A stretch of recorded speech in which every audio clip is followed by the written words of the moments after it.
tú eres mi vida, tú eres mi amor, porque ese Cristo es el Dios, es la felicidad que tenemos derecho, todos, porque todos somos jóvenes, tenemos derecho a saborear.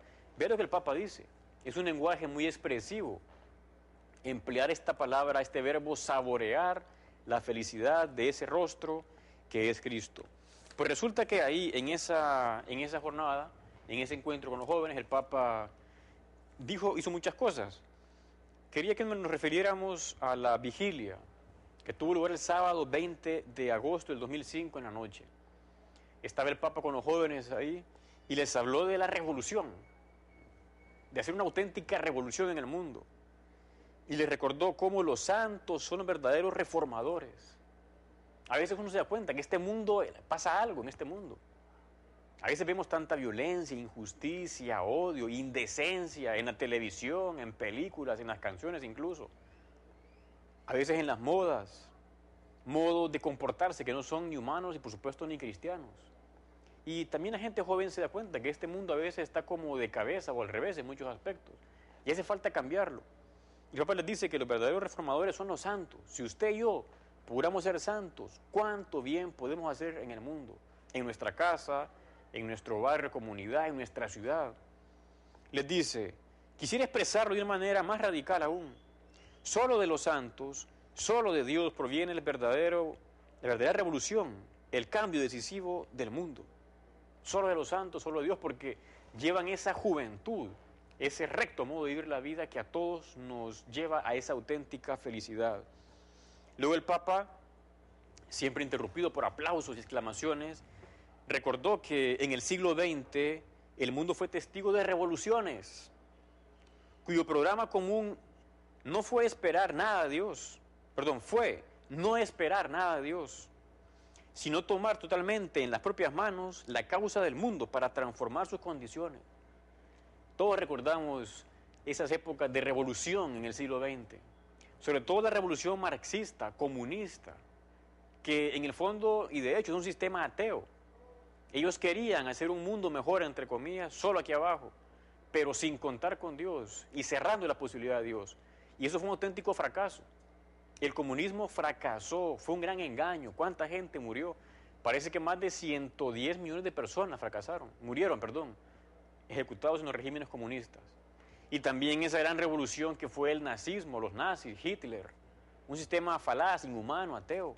El Papa le tocó vivir todo eso. Al Papa Juan Pablo II, en Polonia, con los nazis, luego invadida por los rusos, y al Papa Benedicto XVI, y usted sabe, cuando él era joven fue reclutado a la fuerza por los nazis para estar en la Segunda Guerra Mundial. No llegó a combatir, nada más estuvo en los servicios como de reserva. Pero siendo ya él joven, con 16, 17 años, le chocó la brutalidad de los nazis. Y por eso se escapó, él se desertó, se jugó la vida ahí porque no quería estar en un sistema injusto. Cuando él lo dice, tiene experiencia de la vida. La verdadera revolución no está en los sistemas ateos, que niegan a Dios y por tanto también van a negar la dignidad humana. La verdadera liberación está en Dios. Y dice, hemos visto que de este modo un punto de vista humano imparcial se tomó como criterio absoluto de orientación. La absolutización de lo que no es absoluto, sino relativo, se llama totalitarismo. Y no queremos que tampoco ahora vuelva el totalitarismo. Cuando a veces vemos que en algunos países como que está resurgiendo ideas medio comunistas o socialistas que apartan de la dignidad humana, que van contra la vida humana naciente, contra la vida humana terminal, contra la recta dignidad de la persona. No queremos que sistemas totalitarios que se apoderan de todo, de la sociedad entera, vuelvan, porque son sistemas que, a final de cuentas, pisotean a la persona. Entonces dice el Papa, no son las ideologías las que salvan al mundo, sino solo dirigir la mirada al Dios viviente, que es nuestro creador, el garante de nuestra libertad, el garante de lo que es realmente bueno y auténtico. O sea, dirigir la mirada a Dios es lo que realmente da sentido a nuestra vida y nos lleva por el camino del bien. Por eso dirá el Papa, la revolución verdadera consiste únicamente en mirar a Dios, que es la medida de lo que es justo y al mismo tiempo es el amor eterno. ¿Y qué puede salvarnos si no es el amor? Dios es la medida de lo que es justo. Por eso diré en otra ocasión que donde no se llega a la adoración, donde no se llega a adorar a Dios, se puede pisotear también a la persona humana, porque ahí se reconoce en el amor a Dios la dignidad del ser humano que es capaz de hablar, de dirigirse cada uno con el Creador. Pero sigamos con lo que el Papa fue diciendo ahí en Colonia a los jóvenes. Vamos a referirnos quizá a lo más impactante o sobrecogedor, que fue la misa de clausura. Tenía el Papa más o menos 1 millón de jóvenes delante. 1 millón se dice rápido, pero es un montón de gente. Cuando 60 años antes, en ese país, en Alemania, tuvo lugar la Segunda Guerra Mundial. ¿Cuánto mal salió de ahí? ¿Cuánta gente injustamente fue atrapada? ¿Cuánta gente honrada fue atrapada en ese sistema? Y sin embargo el Papa ve ahí que pasan 60 años y lo que hay ahí es un mar, 1 millón de jóvenes de todo el mundo. Blancos, negros, amarillos, altos, bajos, de América, Asia, Europa, África, todos los continentes. Y están ahí unidos, hermandados. Había incluso hasta no católicos, no cristianos. Es como una foto de lo que la humanidad debe ser. Un mundo de hermanos que no pelean, que se aman. Entonces el Papa, delante de ese millón de jóvenes, les dice lo siguiente.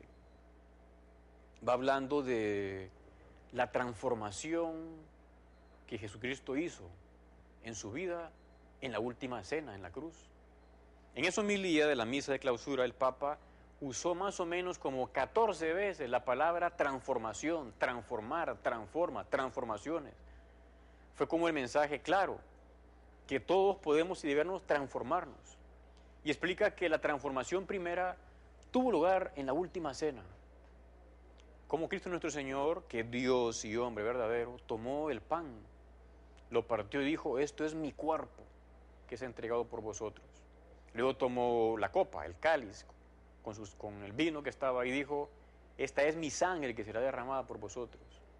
Cristo ahí transformó el pan en su cuerpo, el vino en su sangre, la primera transformación. Y esa transformación, digamos que estaba destinada a generar como una cadena de transformaciones. Al día siguiente en la cruz, dice el Papa, Jesucristo transformó la violencia en amor, la muerte en vida. Desde siempre, dice, todos los hombres esperan en su corazón de algún modo un cambio, una transformación del mundo. Este es ahora el acto central de transformación capaz de renovar verdaderamente el mundo. La violencia se transforma en amor y por lo tanto la muerte en vida. Cristo también ahí en la cruz transformó ese gran acto de violencia y de odio que fue su muerte en la cruz, en el acto de amor más grande que se ha hecho. Hay esa relación entre última cena, Eucaristía y cruz. Se dan transformaciones por parte de Cristo. Entonces viene quizá la parte más llamativa de su homilía. Dice el Papa, esta es, por usar una imagen muy conocida para nosotros, la fisión nuclear, acaecida en lo más íntimo del ser. La victoria del amor sobre el odio, la victoria del amor sobre la muerte. El Papa habla de la fisión nuclear. Bueno, yo cuando oí eso me llamó la atención porque él dice, por usar una imagen muy conocida por nosotros. Recuerdo que fui a una enciclopedia a buscar bien qué era fisión nuclear y realmente no estaba muy claro. Luego fui a otra, ahí sí ya entendí. Más o menos parece que es diferente de fusión nuclear cuando se unen dos átomos, pero fisión nuclear es al revés. Es cuando el núcleo de un átomo se parte en dos. Y eso no suele darse de manera natural. Es inducido por el ser humano en un tipo de átomos o elementos que son inestables. ¿Y qué pasa? Que cuando se da esa división del núcleo del átomo en dos, eso genera como una reacción en cadena, porque golpea a otros átomos y se da una gran explosión, una gran reacción en cadena. Por eso dice el Papa, solamente esta íntima explosión del bien que vence al mal puede suscitar después la cadena de transformaciones que poco a poco cambiarán el mundo. O sea, más o menos uno puede decir, ¿la Santa Misa qué es? La Santa Misa es como una gran explosión donde uno va a recibir esa explosión del bien que vence al mal que fue la cruz. Porque la Santa Misa es eso, volver a hacer presente el sacrificio de la cruz de manera incruenta, de manera sacramental, misteriosa. Y así como ahí en la cruz se dio esa gran transformación, el Papa dice que esa como fisión nuclear que generó esa cadena de transformación, esa explosión del bien que vence al mal, pues también eso se repite en cada Santa Misa. Podemos verlo así, es como una imagen que el Papa utiliza y que es muy clara.